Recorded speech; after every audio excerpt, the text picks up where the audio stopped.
A classified briefing for U.S. senators today on the American airstrikes on Iran's nuclear facilities came just hours after the defense secretary and the Joint Chiefs chairman publicly released new details about the military tactics and explosives used last weekend. They also came out to support President Trump's claim that the attack destroyed key nuclear facilities in Iran. Joining us live now, Senator Jeanne Shaheen, who just wrapped up that Senate briefing. Senator, it's great to see you. Thank you for jumping on with us this afternoon.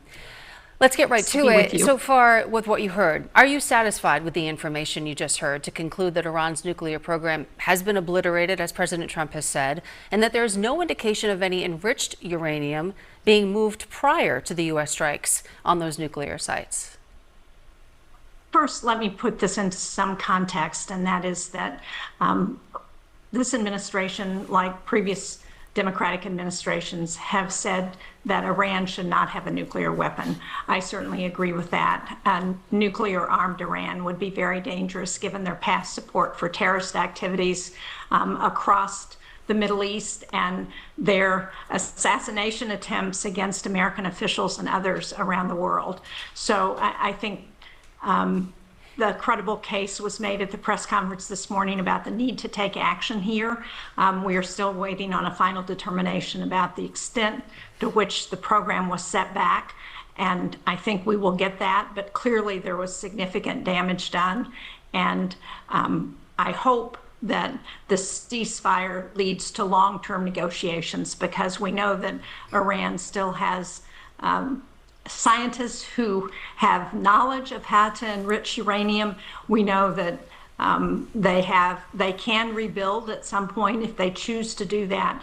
And so the important thing is to get them to the negotiating table. Also, Senator, you said that the case was made today. I'm curious, from the briefing you received today, are you comfortable with the administration's answers about the necessity of the strikes at this time, specifically U.S. involvement to prevent Tehran from reaching that nuclear weapons program stage? Was it necessary right now, in your view? Well, we heard a credible case this morning from General Kane that we had reason to think that we needed to take action. I think that case was made, and again, we'll have to wait and see how the final determination comes out. I certainly commend those brave men and women who made these airstrikes. They were significant, and hopefully the final determination will also show that this has set back Iran's nuclear program.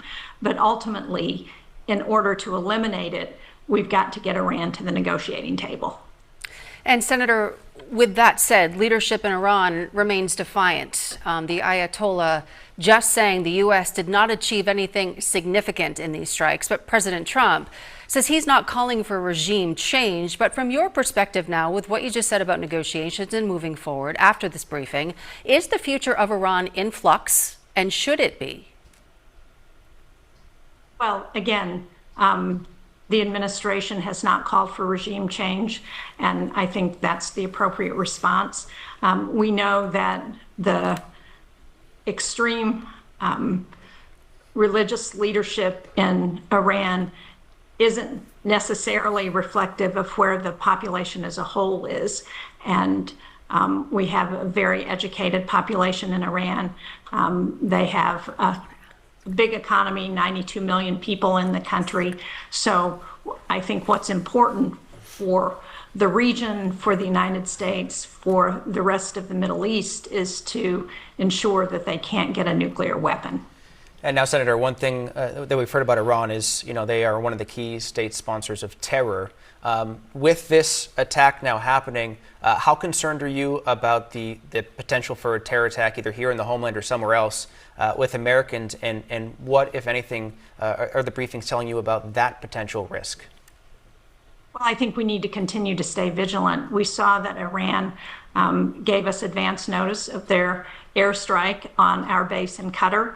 I think that was an indication that they're ready to end the immediate conflict right now.